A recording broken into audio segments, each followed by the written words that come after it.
So anger is one of those emotions that can be hard to get a grip on or get a hold of. And I've been studying emotions for the past year and a half, maybe a little longer, but major concerted effort in the past year. And it's ongoing. And so anger is one of the emotions that I did a lot of exploring on, through, in order to attempt to understand it better so that I could get a better hold of it and control over it. I'm not a person that is quick to anger by any means whatsoever. But when I do get angry, I just, I don't know, feel like it's like a volcano, and then it just calms down and I totally remove it from myself. So I do believe that embracing, and that's why I believe that embracing your emotions and just feeling it all the way through is much better than hiding your emotions or anything like that. Because if I'm angry to the point where I have an outburst, which it takes a whole lot to make me angry, then as soon as I have that outburst, then I'm immediately back at peace and I'm fine. I don't hold on to it anymore. I'm not angry about it anymore or anything like that. But I have to like fully, you know, let it out. Anyway, I say all that to say I was not angry today at all, but I was like annoyed at a number of things at work, and I just found myself constantly having to redirect my focus, which is okay because I'm examining through the law of attraction, I'm examining not only how to uh, continuously regain or redirect my thoughts back to where I want them to be, but I'm also watching how I manifest based on those vibrational thoughts, which is cool and interesting. So I have come so far, like I don't have any judgment about what I'm doing in any moment. That's still a work in progress, but for the most part, it's just like I do not care. However I'm feeling right now is how I'm feeling. I follow my highest excitement, and I don't have any guilty feelings around it or anything like that. So anyway, I say all that to say because tonight when I got home, I was so exhausted and tired, and I wanted to do something that I didn't get a chance to do. It's a small thing. And instead, I did my hair, so I did something. But I was feeling not angry, but I was having these repetitive thoughts about something I was contemplating today. And so I was like, wait a minute, something was coming in, and it was like, because I'm like, okay, I'm gonna stop thinking about this, right? And then I kept thinking about it, but I was doing my hair, so my mind, I wasn't focused on really much of anything, and so I was like, hold on, I was listening to something at the same time, so I'm like, hold on a minute. So I paused what I was listening, and I examined this emotion again. I said, okay, it looks like if I have something on my mind, and I told myself I'm not going to continue thinking about it, as I'm moving, my mind naturally just goes back to that thing that I said I don't want to keep thinking about. And so I realized that it takes a little bit more of a concentration to not think about something that you don't want to think about. Nothing bad or anything. It's just I wanted a little bit different vibrational state of, my joy is so much fun. So it was just not really exactly where I wanted to be, but it wasn't any low emotion or anger or anything like that. And so I was just like, I've rehashed this a million times and I don't want to keep thinking about it. I was done with it. And so I was kind of annoyed that my mind kept going back toward it. And then I was getting in this feeling and emotion as to why that is. Because I wasn't concentrating on the something else. At the time, my attention was split. I was listening to something, half listening, and half doing my hair, and then that allowed my mind to wander back into the habit that it had been thinking about all day. And so it does take a little bit more of a concerted effort. So these are the ways in which I watch my own behavior, which is which is interesting and it's fun and it's educational. I like learning more and more about myself and how to control myself better in terms of redirecting my thoughts in the way that I want them to go. And it affects my vibration, and that in turn controls my vibration. So, yeah, it's so interesting. Like all these little micro layers that make up the totality of a human being. It's like hundreds, millions, I don't know. But I will say, when I started on this very concentrated, I mean, it's kind of always been this way, but a very concentrated dive into emotions last year, all of them, in an attempt to understand them better.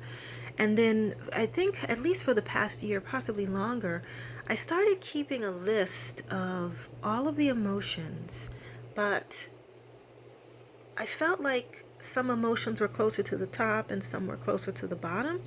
So I was trying to formulate my own emotional list, if you would want to call it that, as different emotions would come up, like depression or fear or uncertainty and hope and love and joy and all of those kinds of emotions. So anytime an emotion would come up, I'm like, where does this fit in the scheme of things?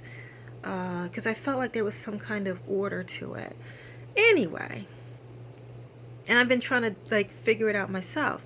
Anyway, there is an order to it, I found, and there's already a list that we have directly from source, so I've just been using that. But yeah, it's another example of how if you keep wanting something and seeking something, it will make an appearance. And so the emotional scale that I'm referring to is specifically the one from Abraham Hicks. And yeah, so I just use that. Easy. And it's more accurate. I got some things right, but this one's far superior, obviously. So anyway, but yeah, so I it's another example of how we can take the time to pay attention to our thoughts, pay attention to our emotions, and learn more about myself in the process. So that is it for my diary today. I think it's either day 60 or 61 of this 4-month diary journey, and I am happy about where I am. And the other day, I think I said the phrase wrong, but it's something that makes me feel really good about myself. I can't get it wrong, and I can never get it done. Yeah, so the phrase is, you can't get it wrong, and you can never get it done. So that means that and that's a law of attraction phrase. So it means that any way that I'm feeling, I can't get it wrong. I'm here to learn and explore and have fun with it, So anything that you're feeling or doing is just an opportunity for growth and development. It doesn't mean you will grow or develop from it. If you ignore your feelings, obviously you won't learn anything. But if you don't, and you make a concerted effort to try to understand who you are, then you will be ever growing and ever learning. Well, for me, I like it. It's fun. And in learning about myself, I also learn about others in the process, because we're all the same. We're all people. We all essentially want the same things out of life, do we not? And so that's where I am on this beautiful life journey, and I am loving this, and I feel I am fulfilling my grandmother, before she passed away last fall, told me to make sure that I embody and achieve whatever it is I want to achieve. My grandmother was actually a sharecropper, and a sharecropper is what the people who remained in the South after slavery became after slavery was demolished in 1865. And essentially they continued working the land, they continued in their regular roles, but they continued working usually for the same slave master, only now they were paid a small stipend, and they had like rent to pay and to rent the tools to them now, those kinds of things, to try to make this game of it. study history and find out why that why that was the case. Stuck emotions and old belief systems and patterns is hard to let go. So certainly if slaves are free on one day, the next day people aren't going to be like, hey, best friendsies, It takes time to move away from that. So they came up with a series of laws and whatever. You get the idea. So she was a sharecropper, and she picked cotton, which was the one of the most, well, in the South it was the most prominent agricultural crop for the South. Not the only, but the most popular one that people know about. But yeah, she actually picked cotton and picked 300 pounds a day, which is some badass shit. Anyway, when she passed away, she told me that, I knew, like, from her backstory and everything, and her desire to come up here in the North and all of that for a different lifestyle, more freedom, things like that. Things were very different back then, and then she just fell in line with the whole, get married and have kids thing. And that was something that my grandfather had promised her father, she'll never have to work a day in her life. And she didn't, not outside of the home. She had 7 kids, 8 total really, but one passed away. So 7. And then, that is a job in of itself, and she always kept a really tight home and that kind of thing. But she had some longings for different things, As a human being, we want to do more than be just a mom, So, the good thing is my grandfather ended up becoming a reverend, and so she was the first lady. And in that is other responsibilities, and which she gladly and gracefully filled. But there was other desires, within her. And so by this time, I was already really beginning to understand that at my age, half my life has passed by. And I've had job after job after job after job, many, many jobs simultaneously. 3 jobs, side hustles, just always on my grind, always doing my thing while I was raising my daughter. I was raising her to have a plethora of responsibilities. Not really responsibilities, but I don't know. What do you call that?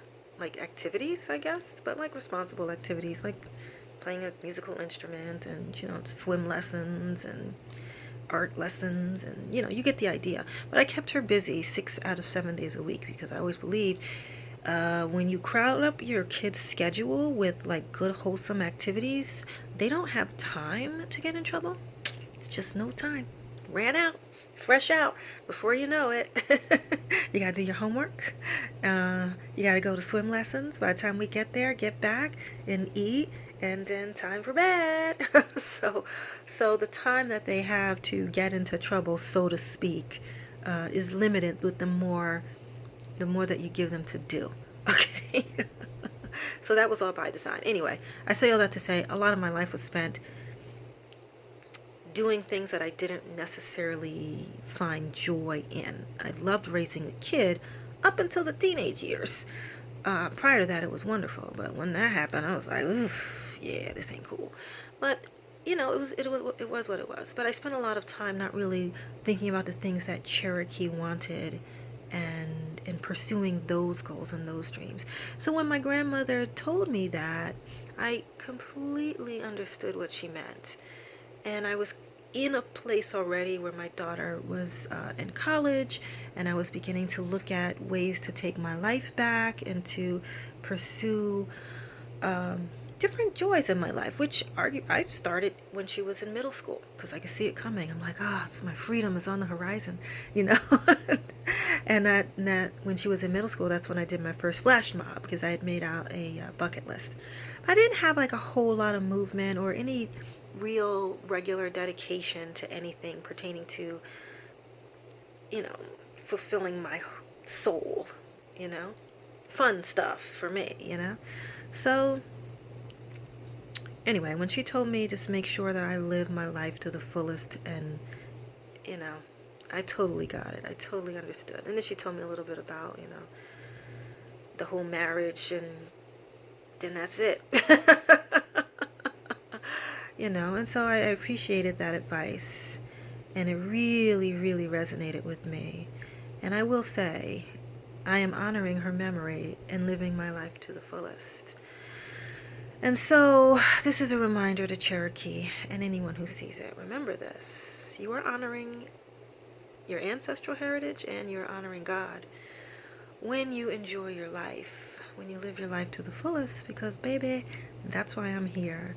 So I love this journey that I'm on, and I love learning about myself and the different ways in which my body operates and my thoughts operate and my emotions operate. I find it fun and interesting, and that's why I'm on the path that I'm on. So, beautiful lesson learned, beautiful diary entry for me today. And that's it. It's late, I gotta get to bed. It's Cherokee. Make your habit strong. And right now, the habit is the law of attraction. And that's it. Signing off. I love you, and I'll see you tomorrow.